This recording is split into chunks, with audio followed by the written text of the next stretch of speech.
This is Stef from Air Raid Sports, and you're watching the Fantasy Film Room.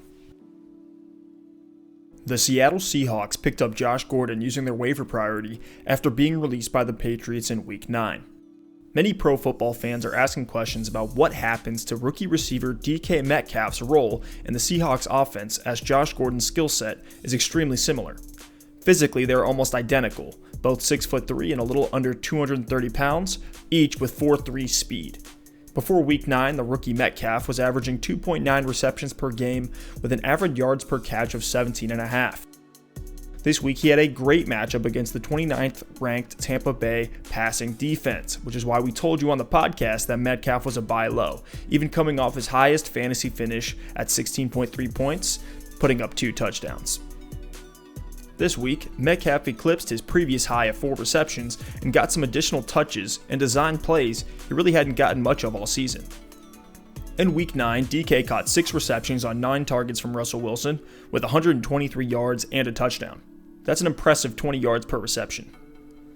After reviewing all of Metcalf's 11 total targets and touches, it was clear to me that the Hawks coaching and scouting staff wanted to see what they really had in their second-round draft pick with Josh Gordon on the way into town.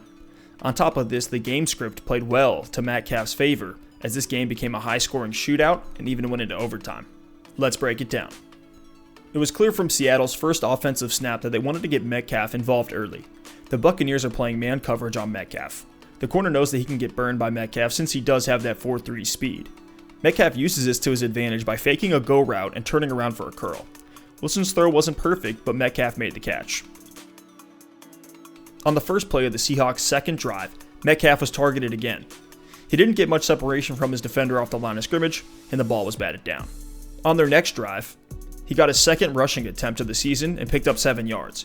Usually that's a designed Tyler Lockett play, and 7 yards ain't bad on first down. This next play should be encouraging to scouts and fantasy owners.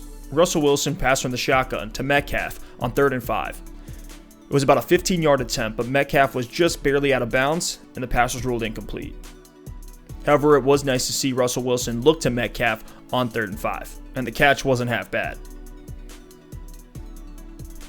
Metcalf's first reception in the second half of this game was on a 2-point conversion attempt.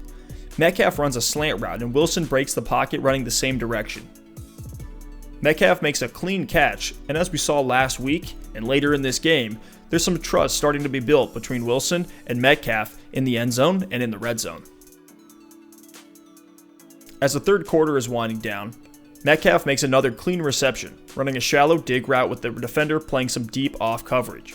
Again, these corners know how lethal Metcalf can be on those go routes, so they give him space.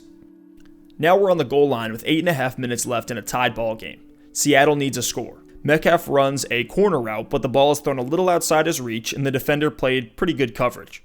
While fantasy owners would love to see a touchdown here, it's still good news as Wilson is targeting Metcalf in the end zone when he's in one-on-one coverage. In this next play, you see why corners play off coverage on Metcalf. On 1st and 10 with the game still tied, the Seahawks run play action, and Wilson delivers a great ball to him for a 53-yard touchdown. He breaks inside at the line of scrimmage, then runs a post. This is where you see that 4.3 speed, and with no safety help from the defense, he takes it to the house. This is why the Seahawks drafted Metcalf and why he's such an explosive fantasy option with his size and speed.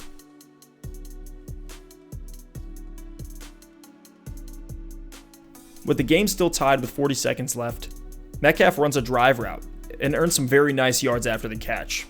18 yards in that play after finding a soft spot in the zone and breaking a defender. With 25 seconds left in the game, you see Seattle run a designed play for Metcalf with a nice little bubble route.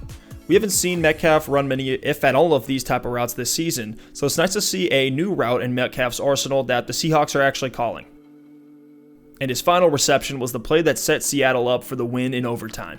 Metcalf runs a stop and go and makes a great catch, even with an uncalled face mask penalty by the defender. It's clear that Wilson and the Seahawks trust Metcalf now more than ever to make plays for their offense, whether they are deep throws or in the end zone. While the Seahawks have some difficult matchup against the 49ers and the Rams coming up, he should be a great asset to fantasy owners that have held on long enough for this rookie to grow into his own.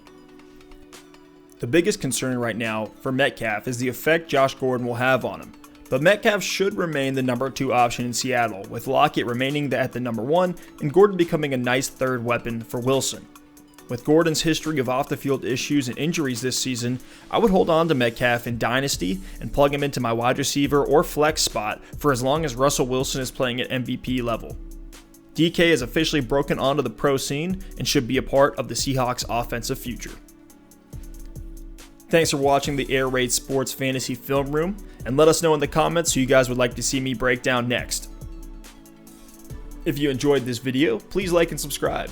And for more hot takes, narratives, predictions, and fantasy analysis, subscribe to our podcast and follow us on social.